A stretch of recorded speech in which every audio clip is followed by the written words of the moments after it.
Hello friends, JCC classes में आपका स्वागत है। फ्रेंड्स, अगर आप JCC CGL, Jharkhand TET, Jharkhand police, UP TET, UP police, railway NTPC CBT 2 या ग्रुप डी का तैयारी कर रहे हैं तो हमारे इस चैनल को ज़रूर सब्सक्राइब कर लीजिए। इस चैनल पर आप लोगों को मैथ का बेस्ट वीडियो लेक्चर मिलेगा। फ्रेंड्स, हम लोग मैथ्स में अर्थमेटिक और अर्थमेटिक में हम लोग परसेंटेज कर रहे हैं, जिसमें परसेंटेज का 6 लेक्चर हो चुका है और 6 लेक्चर में हम लोगों ने परसेंटेज के अलग अलग टाइप को कवर किया है। फ्रेंड्स, कल से आप लोगों को अर्थमेटिक में परसेंटेज का अगला लेक्चर मिलेगा जो अगला टाइप कवर करेगा, जो होगा इलेक्शन वाला होगा, और उसके बाद हम लोग वेन डायग्राम करेंगे, ठीक है। और साथ में आप लोगों को कल से ही अलजेब्रा एडवांस मैथ भी शुरू करेंगे, और इसमें अलजेब्रा हम लोग पहले शुरू करेंगे क्योंकि अलजेब्रा में बहुत सारे स्टूडेंट को काफ़ी दिक्कत होता है। तो आप लोग मेरे साथ जुड़े रहिए, आप लोगों को बहुत अच्छे से अलजेब्रा को पढ़ाया जाएगा, बहुत अच्छे से, ठीक है। तो किसी भी एग्ज़ाम में आप लोगों को कोई भी तरह का परेशानी नहीं होगा, सिर्फ आप लोग हमारे साथ बने रहिए। आज हम लोग परसेंटेज में जो परसेंटेज और रेशियो अनुपात, परसेंटेज और अनुपात का जो कॉन्सेप्ट होता है, जो क्वेश्चंस बनते हैं, तो उसको कवर करेंगे। इसमें हमारा आज का पहला क्वेश्चन है। और फ्रेंड्स, जो लोग जानते हैं वो लोग थोड़ा पेशेंस बनाए रखिए। यहाँ जो शुरू में एक दो क्वेश्चंस जो लिया गया है वो इस टाइप से लिया गया है ताकि बिगिनर्स जो होंगे उनको भी किसी तरह का कोई परेशानी ना हो। तो आप लोग जो लोग जानते हैं वो लोग पेशेंस बनाए रखिए, आगे बहुत अच्छे अच्छे क्वेश्चंस भी है, ठीक है। पहला क्वेश्चन है कि यदि P प्लस क्यू का 20%, P माइनस क्यू का 50% हो तो P और Q का जो रेशियो है वह ज्ञात कीजिए। देखिए, ये बेसिक क्वेश्चन है एकदम, ताकि बिगिनर्स को किसी तरह का परेशानी ना हो। तो P प्लस क्यू का 20% का वैल्यू क्या होता है? 1/5। तो ये डायरेक्ट 1/5 आएगा, is equal to P minus Q का 50%। तो 50% का वैल्यू क्या होता है? 1/2, ठीक है। अब टू को इधर से P प्लस क्यू से मल्टीप्लाई करेंगे, क्या होगा? P plus Q into 2 is equal to P minus Q into 5 आ जाएगा, ठीक है। अब क्या होगा? 2P plus 2Q is equal to 5P minus 5Q। अब 2P इधर चला आएगा तो कितना आएगा? माइनस में चला, माइनस हो जाएगा, तो ये कितना बचेगा? 3P। और 5Q वाला ये इधर आ जाएगा तो कितना होगा? 5Q प्लस में आ जाएगा तो ये 7Q हो जाएगा, ठीक है। तो P बाई Q क्या होगा? तो 7:3 होगा। तो आंसर हमारा 7:3 होगा, 7:3 होगा हमारा आंसर।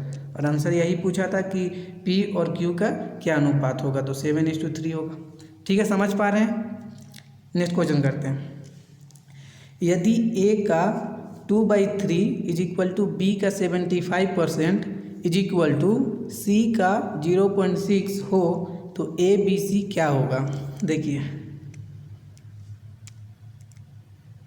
A का 2/3 इज इक्वल टू, इसको यहाँ लिखिए, यहाँ शुरू करते हैं ताकि दिक्कत ना हो।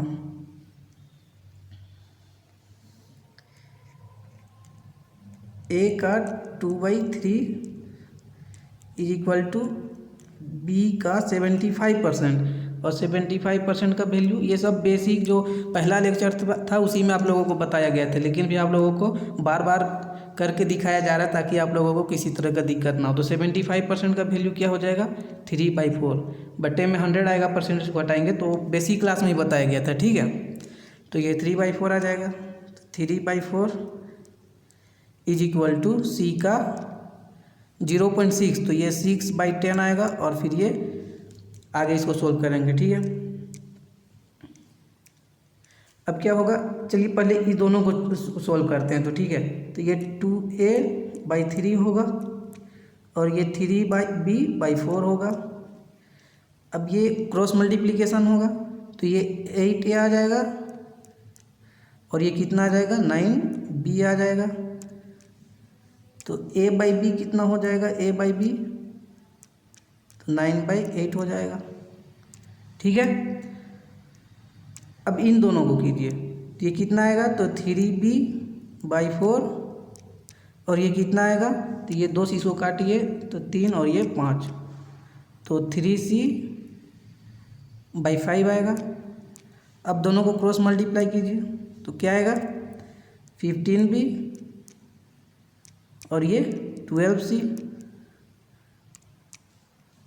तो b/c क्या आएगा, 12/15, इसको 3 से काटिए तो ये 4 बार में और ये 5 बार में, तो b/c क्या आएगा 4/5। देखिए यहाँ b जो है ये 8 है और उसी क्वेश्चन में यहाँ b जो है ये 4 है, जो कि पॉसिबल नहीं है। प्रीवियस 2 लेक्चर में भी ये चीज़ आप लोगों को बहुत अच्छे से बताया गया है। ठीक है, तो इसको 8b को 8 करना पड़ेगा, यहाँ 8 कीजिए या फिर इसको 4 कीजिए। तो इसी को 8 करते हैं तो इसको 2 से मल्टीप्लाई करना पड़ेगा, तो इसको भी 2 से मल्टीप्लाई करना पड़ेगा, दोनों को ऊपर नीचे मल्टीप्लाई करना पड़ेगा। तो अब 8 आ जाएगा b। तो अब हमारा आंसर क्या आएगा, a/b/c क्या आएगा, तो 9:8:15। ठीक है, समझ पा रहे हैं, ये बेसिक क्वेश्चन है। तो इसको अच्छे से सोल्व करके बताया गया है ताकि जो बिगिनर्स होंगे उनको भी किसी तरह का कोई परेशानी ना हो। ठीक है, ये इतना सोल्व किया गया है, लेकिन इसको सिर्फ 2 लाइन में भी 3 लाइन में भी सोल्व किया जा सकता है। तो आंसर क्या आ जाएगा हमारा, फिर इसको कट करना पड़ेगा, सॉरी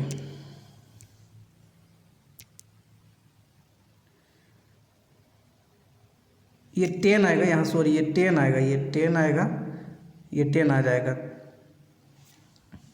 यहाँ पर 1 मिनट थोड़ा सा मिस्टेक हुआ है,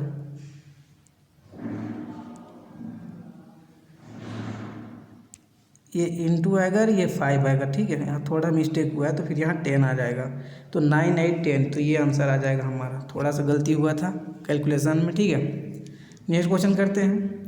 और देखिए ये नेक्स्ट क्वेश्चन है, यहाँ पे क्वेश्चन है कि ए, बी तथा सी के वेतन का अनुपात 1:3:4 के अनुपात में है। ए, बी और सी ये 1 है, ये 3 है और ये 4 है। ठीक है, यदि उनके वेतन में क्रमशः 5%, 10% तथा 15% की वृद्धि की जाए तो उनके बढ़े हुए वेतन किस अनुपात में होंगे।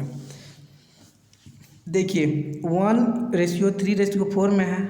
अगर हम लोगों को कैलकुलेशन इजी करना है, ठीक है, बात को सुनिए अच्छे से कि कैलकुलेशन को हम लोगों को इजी करना है, तो अगर हम लोग 100 से मल्टीप्लाई कर देते हैं सबको, कोई परेशानी होगा नहीं होगा।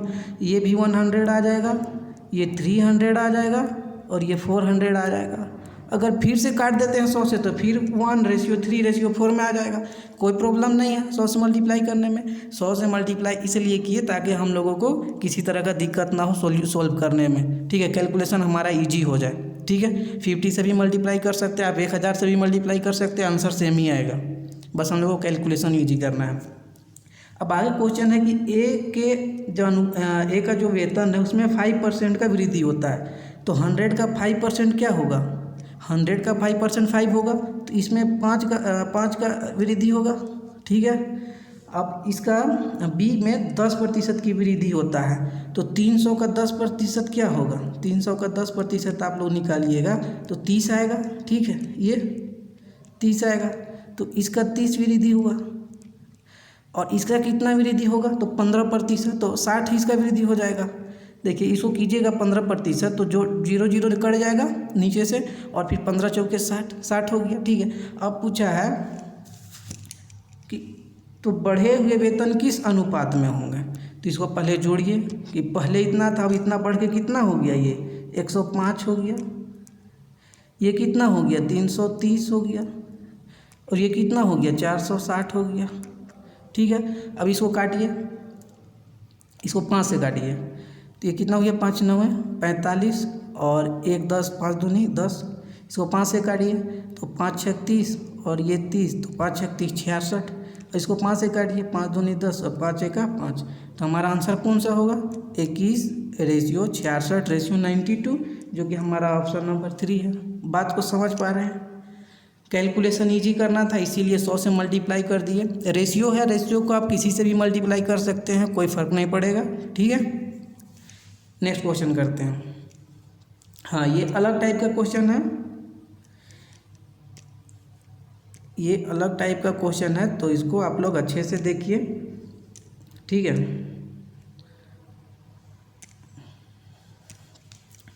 किसी कॉलेज में, देखिए इससे क्वेश्चन भी बहुत बनता है। क्वेश्चन तो हर ही टाइप से पढ़ते हो, तो एग्जामिनर किसी भी टाइप से पूछ सकता है, उठा सकता है क्वेश्चन। आपको हर तरीका आना चाहिए, ज़रूरी है आना। ठीक है, और अगर आप लोगों को वीडियो अच्छा लग रहा है तो आप ज़रूर लाइक कीजिए और कमेंट कीजिए और सब्सक्राइब जरूर चैनल को कीजिए। ठीक है, और अपने फ्रेंड सर्कल में ज़रूर से ज़रूर फैलाइए वीडियो को, अगर आप लोगों को वीडियो अच्छा लग रहा है तो। और आप लोग बने रहिए, वीडियो काफ़ी हेल्पफुल होगा। ठीक है, और एग्ज़ाम के आते आते आप लोग बहुत अच्छे से मैथ्स में बहुत अच्छे पकड़ बना लेंगे, जो बिगिनर्स होंगे वो लोग भी और जो जानते हैं वो लोग भी। ठीक है, तो बने रहिए और लाइक शेयर ज़रूर कीजिए वीडियो को। क्वेश्चन है कि किसी कॉलेज में छात्र और छात्राओं का अनुपात 3:2 है। यदि छात्रों के 20% तथा छात्राओं के 25% वयस्क हैं, ठीक है, तो उन विद्यार्थियों की प्रतिशतता जो वयस्क नहीं है, इसको आप 2 मेथड से भी कर सकते हैं। ठीक है, लेकिन हम एकदम इजी मेथड में बता रहे हैं आपको कैसे करना है। देखिए, छात्र और छात्रा का अनुपात 3:2 बॉयज़ है और गर्ल्स, तो 3:2 दिया हुआ है। ठीक है, पहला बात। अब बोला गया है कि छात्रों का 20% वयस्क है। 20% वयस्क है मीन्स 80% वयस्क नहीं है। हम लोग को तो इस वयस्क नहीं है निकालना है, तो इससे तो मतलब ही नहीं है कि वयस्क कितने हैं, उस उतने ही CPC से निकाल लेंगे कि 20% अगर वयस्क है तो 80% वयस्क नहीं है। तो आप लोग ऐसे कीजिए, 3 × 80% प्लस छात्राओं का 25% वयस्क है मीन्स 75% वयस्क नहीं है, तो 2 का 75%।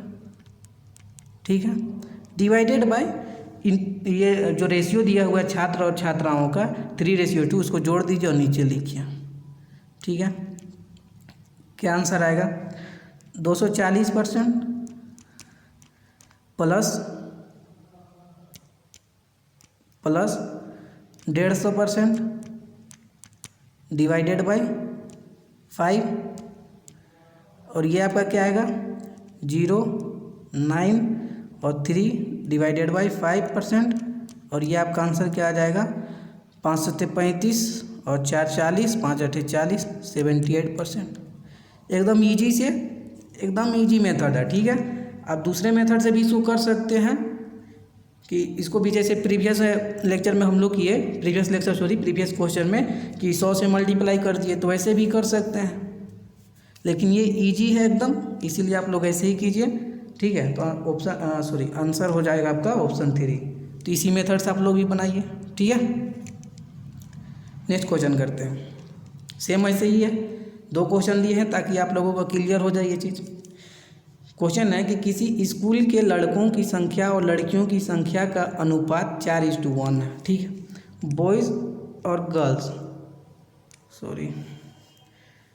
लड़कियों की संख्या का अनुपात 4:1 है। ठीक, यदि लड़कों के 75% को तथा लड़कियों के 70% को छात्रवृत्ति मिलती है, तो उन विद्यार्थियों का प्रतिशत जिन्हें छात्रवृत्ति नहीं मिलती, छात्रवृत्ति जिन्हें नहीं मिलती उसका निकालना है।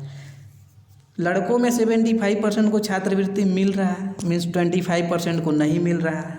अच्छा, लड़कों का कितना रेशियो है? तो 4 × 25% को नहीं मिल रहा है 25%, प्लस 1 × 70% लड़कियों को मिल रहा है तो 30% को नहीं मिल रहा, और डिवाइडेड में क्या?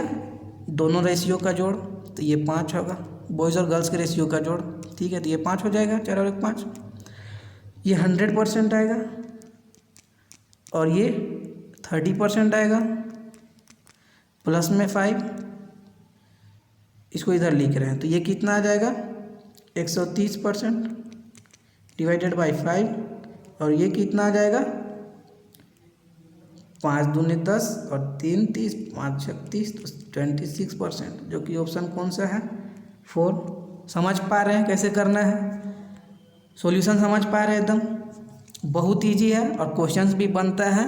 तो आप लोग क्वेश्चन को भी लिखते जाइए और सॉल्यूशन को भी नोट डाउन करते जाइए। आप लोगों को एकदम बेस्ट सॉल्यूशन दिया जा रहा है, ठीक है। और वीडियो अच्छा लग रहा है तो ज़रूर लाइक कीजिए और ज़रूर सब्सक्राइब कीजिए चैनल को और शेयर भी ज़रूर कीजिए। नेक्स्ट क्वेश्चन करते हैं। क्वेश्चन थोड़ा बड़ा कर लेते हैं।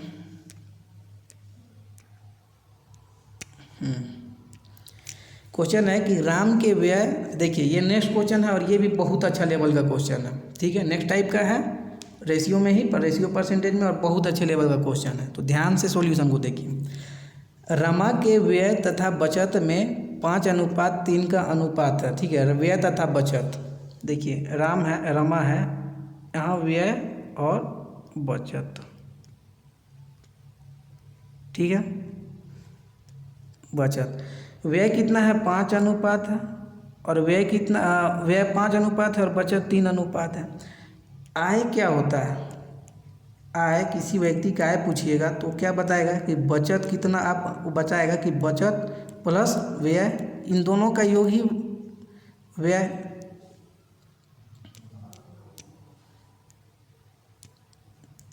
तो बचत और व्यय दोनों का जो सम होगा, जोड़ होगा, वही आय होगा, ठीक है।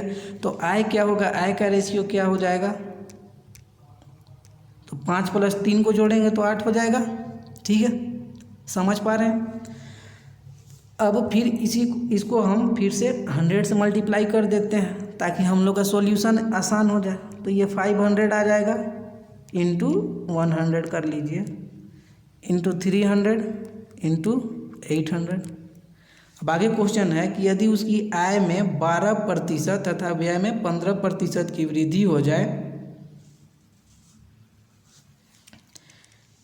क्या बोला जा रहा है कि आय में 12% का वृद्धि हो रहा है, आय में 12% का, तो 800 का 12% कितना होगा, 96 आएगा। करके दिखा रहे आप लोगों को ताकि दिक्कत ना हो। तो ये कितना हो गया, 12 है 96, 96, तो ये प्लस 96 हो गया। और व्यय में 15% की वृद्धि हो जाए, व्यय जो है, व्यय में 15% का वृद्धि हो जाए, तो इसी प्रकार इसका 15% निकालें तो कितना आएगा, 75 आएगा। तो अब व्यय कितना हो गया, तो 500 + 75 तो 575, और ये कितना आ गया, अब आय कितना है, 96 बढ़ा तो कितना हो गया, 896। अब बचत कितना होगा, अब बचत जो नया बचत है वो कितना होगा, तो नया बचत होगा आपका 896, मतलब आय में व्यय को माइनस कर देंगे, 575 को माइनस कर देंगे, तो नया बचत क्या होगा, ये 1 और ये 2 और ये 3, 321 आएगा। पहले बचत जो हो रहा था वह कितना हो रहा था, 300, और अब बचत कितना हो रहा है, 321। मीन्स ये देखिए ये कितना ज़्यादा बचत हो रहा है, तो 21 ज़्यादा हो रहा है, 21 ज़्यादा बचत हो रहा है कितने में, 300 में, इंटू 100 करेंगे, परसेंटेज बचत निकालना है कितना वृद्धि हुआ, तो ये कितना हो गया, 321, तो 7%। बचत में कितना परसेंट का वृद्धि हो गया, तो 7% का वृद्धि हो गया। समझ पा रहे हैं, समझ पा रहे होंगे, बहुत अच्छा से बताया जा रहा है, ठीक है। ये अच्छे लेवल का क्वेश्चन है। नेक्स्ट क्वेश्चन करते हैं। सेम टाइप का नेक्स्ट क्वेश्चन है, 2 क्वेश्चन लिया गया है ताकि आप लोगों को दोनों बार में एकदम अच्छे से क्लियर हो जाए, ठीक है। तो क्वेश्चन है कि एक व्यक्ति अपनी आय का 75% खर्च करता है।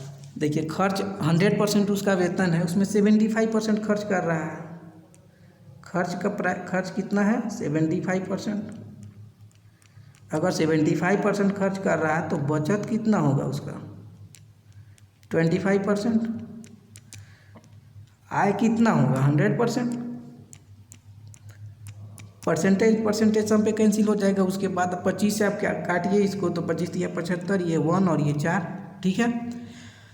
उसको बाद फिर से इसको अगर 100 से मल्टीप्लाई कर देते हैं ताकि हम लोगों का सॉल्यूशन जो हम लोग कैलकुलेशन ईजी हो जाए, ठीक है। तो ये 3 से 100 से मल्टीप्लाई पूरा कर देते हैं तो क्या आएगा, ये 300 आएगा, ये 100 आएगा, और ये कितना आएगा 400 आएगा।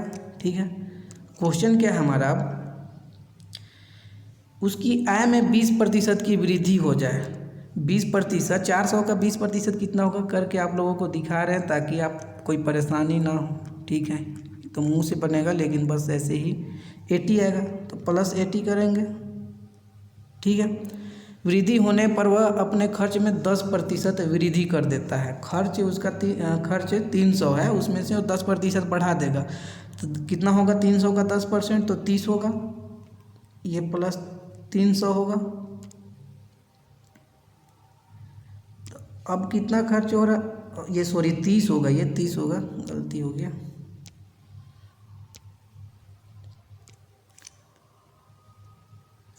ये 30 आएगा। ठीक है, तो ये अब कितना हो गया खर्च, तो 330 हो गया। और इनकम कितना है 480। तो नया बचत क्या होगा, ये नया बचत क्या होगा, तो नया बचत होगा 480 माइनस 330। ठीक है, तो ये कितना आएगा, ये 5 1 150, तो ये 150 हो जाएगा नया बचत। ये कितना बढ़ गया बचत उसका, तो प्लस 50 हो गया, बट 50 उसका बचत बढ़ गया।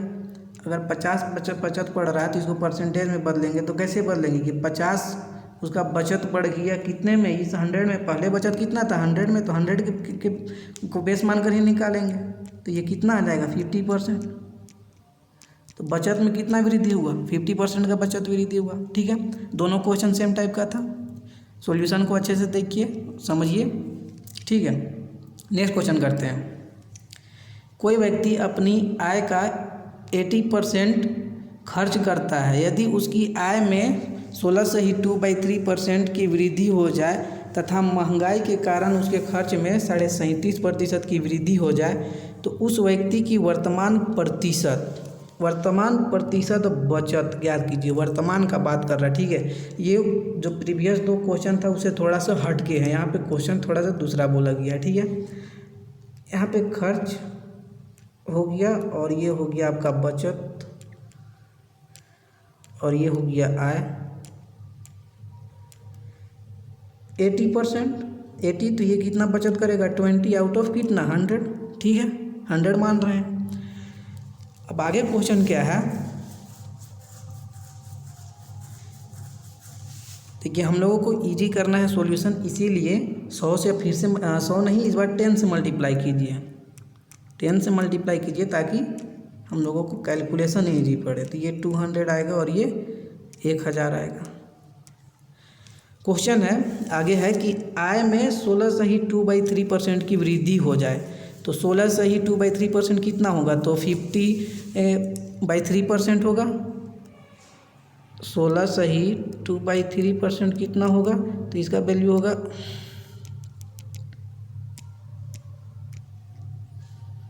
इसको करके दिखा रहे हैं।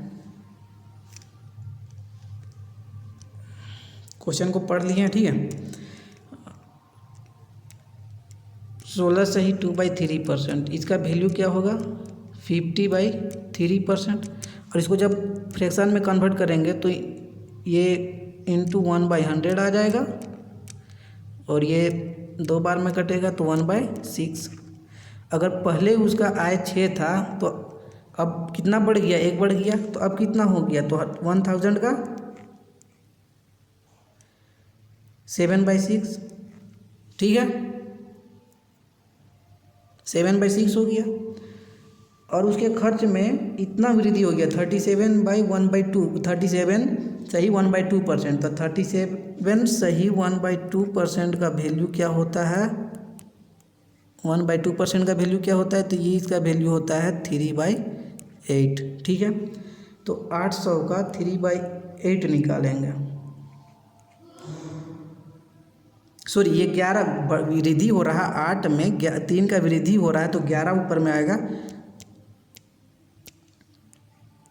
11/8। ठीक है, अब इसको सोल्व कीजिए तो ये इससे जाएगा तो कितना आ जाएगा 1100 आएगा।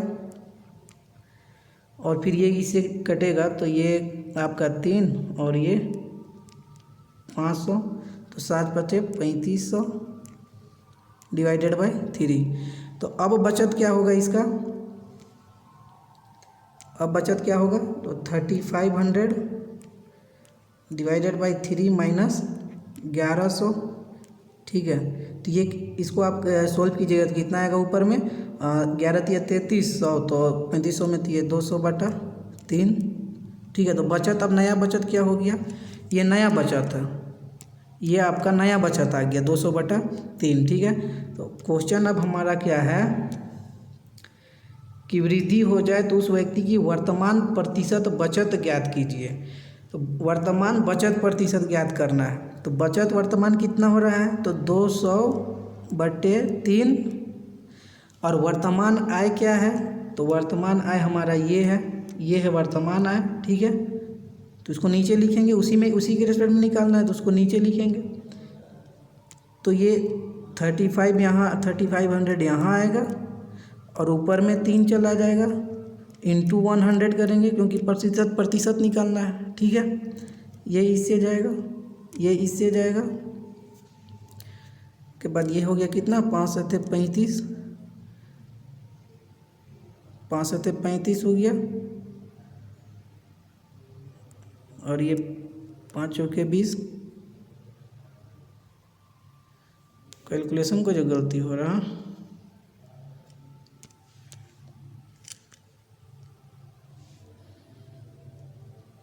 1100, तो ये 200/3 हो गया। ठीक है, तो 200/3 आउट ऑफ कितना, तो 35 3 जाएगा। ठीक है,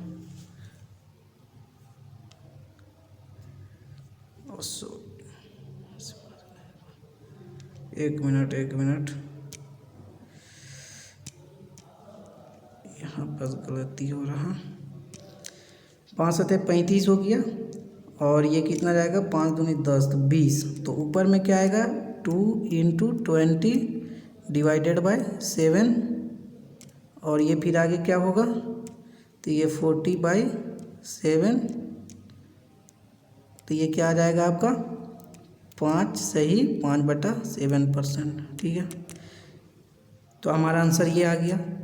ये अच्छे लेवल का क्वेश्चन है। ठीक है, इतना करके आप लोगों को दिखाया गया है ताकि आप लोगों को कैलकुलेशन समझने में किसी भी तरह का कोई परेशानी ना हो। ठीक है, आप लोग इसको बहुत आसानी से कर सकते हैं, बस आप लोगों को समझाना था इसीलिए इतना करके दिखाया। जैसे ये सब इतना करके दिखाया गया है इसीलिए इतना टाइम लगा। ठीक है, टाइम भी और प्लस इतना सॉल्यूशन आपको लग रहा है। ठीक है, तो ये 3 लाइन में आराम से बन जाएगा। ठीक है, नेक्स्ट क्वेश्चन करते हैं। एक सेब की लागत केले की 2 गुनी होती है और केले की लागत जो है वह अमरूद की तुलना में 25% कम है। ये हो गया आपका एप्पल, ये हो गया बनाना, और ये हो गया गुआवा। ठीक है, अमरूद। तो बोला गया कि केले की लागत जो है अमरूद की तुलना में 25% कम। तो 25% का वैल्यू क्या होता है फ्रैक्शन में, 1/4। अगर अमरूद का 4 है लागत तो उससे 1 कम होगा। देखिए फिर करके दिखा रहे हैं, कोई दिक्कत ना हो इसीलिए। अगर 4 अमरूद का दाम है 4 रेशियो, तो 1 रेशियो उससे कम किसका होगा, केला का, तो 3 आ जाएगा। अब बोला जा रहा है, अब इसको इस लाइन को पढ़िए कि एक सेब की लागत जो है केले की 2 गुनी होती है। तो केला का 3 है, बनाना का 3 है, तो एक एप्पल का कितना होगा, एप्पल का तो 6 आ जाएगा। ठीक है, अब बोला जा रहा कि तो आगे क्वेश्चन है कि यदि प्रत्येक प्रकार के फल की लागत में 10% वृद्धि हुई है तो 4 केले, 2 सेब और 3 अमरूद की लागत में प्रतिशत वृद्धि क्या होगी। क्या है कि यदि प्रत्येक प्रकार के फल की लागत में 10% की वृद्धि हुई। देखिए एक का लागत, एक एप्पल का 6 है तो 4 का क्या होगा, 4 एप्पल का कितना होगा, 4 एप्पल का लागत क्या होगा, क्योंकि 4 का निकालना है तो 4 × 6 ये 24। इसी प्रकार बनाना के क्या होगा, तो 6 आएगा, 3 × 2 6 आएगा। और जी का क्या आएगा अमरूद का, तो 3 चौके 12 आएगा। ठीक है, 3 चौके 12 आ जाएगा। एक मिनट, 4 केला है, गलती हो रहा थोड़ा सा।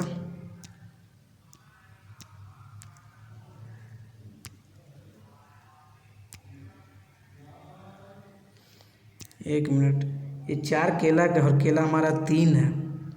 एप्पल का पहले देखिए, एप्पल का कितना है 2 और 6, तो ये 12 आएगा। उसके बाद बनाना का कितना आएगा, तो बनाना का 3 और यहाँ पे 4 का बात किया है और ए का लागत 3 है, तो ये 12 आएगा। और जी का क्या आएगा, तो ये 4 है और ये 3, तो 4 या 12, इसका भी आएगा। अब ये प्रतिशत वाला जो रेशियो और प्रतिशत जो किए थे वही करना पड़ेगा कि तो सब में 10% का वृद्धि हो रहा है, ठीक है। तो 12 इंटू 10%, 10% प्लस 12 इंटू 10% करेंगे, प्लस 12 इंटू 10% करेंगे, ठीक है। और नीचे क्या आ जाएगा, ये 36 आ जाएगा। ये तीनों को जोड़ के लिखेंगे नीचे में, तो 36 आएगा। ये कितना आ जाएगा, 120, 120 और 120, तो ये 360 आउट ऑफ 360, ठीक है। तो ये कितना बार में जाएगा, हाँ क्या निकालना है, एक मिनट, ये 36 आएगा। सॉरी, ये क्या हो रहा, ये 36, ये कितना आ जाएगा, 10 आ जाएगा। ये 10 टाइम्स कटेगा तो 10%, ठीक है। तो 10% का वृद्धि हो जाएगा, तो यही हमारा आंसर होगा। समझ पा रहे हैं। रेशियो वाला जो शुरुआत में 2 क्वेश्चन हुआ था, तो सेम उसी टाइप से कर देना कि 10% वृद्धि हो रहा है, तो ऐसे ही कर देना है, ठीक है। तो आज यहीं तक रखते हैं। हम लोगों ने इस लेक्चर में बेसिक भी देखा ताकि जो बिगिनर्स हो उन लोगों को भी कोई दिक्कत ना हो, और फिर अच्छे लेवल से भी क्वेश्चन किए। और कल के लेक्चर में हम लोग इलेक्शन वाला करेंगे, और इलेक्शन वाला के बाद हम लोग वेन डायग्राम करेंगे, ठीक है। और एक दिन हम लोग आयकर वाला भी करेंगे, आयकर वाला भी बाकी है, तो आयकर में जो परसेंटेज जो आयकर वाले क्वेश्चन बनते हैं तो उसको भी करेंगे, ठीक है। तो और 3 लेक्चर होगा परसेंटेज का। उसके बाद परसेंटेज का एक घंटा के आसपास का वीडियो होगा जिसमें हम लोग मिक्स क्वेश्चन करेंगे, ठीक है। तो अगर वीडियो अच्छा लगा हो तो आप लोग लाइक, शेयर और कमेंट जरूर कीजिए, और हमको ज़रूर मोटिवेट करने की कोशिश कीजिए, ठीक है। और ज़्यादा से ज़्यादा शेयर कीजिए, ठीक है। और लाइक एकदम नहीं रुकना चाहिए, और चैनल को भी ज़रूर से ज़रूर सब्सक्राइब कीजिए। और वीडियो को बार बार देख के जहाँ पर समझ में नहीं आता है तो आप लोग कमेंट कीजिए, ठीक है। और सॉल्यूशन सिर्फ इतना लंबा थोड़ा बहुत करके दिखाया जाता है ताकि आप लोगों को कोई दिक्कत ना हो। मैं 1 मिनट में भी, 1 मिनट क्या, मैं तो उसको 2 सेकंड 3 सेकंड में भी कैलकुलेट कर सकता हूँ, ठीक है। तो बस जो बिगिनर्स हो या जो जानते हैं उन लोगों को भी किसी तरह का दिक्कत ना हो, इसीलिए इतना सॉल्यूशन करके दिखाया जाता है, ठीक है। तो वीडियो को देखिए और ज़्यादा से ज़्यादा शेयर कीजिए।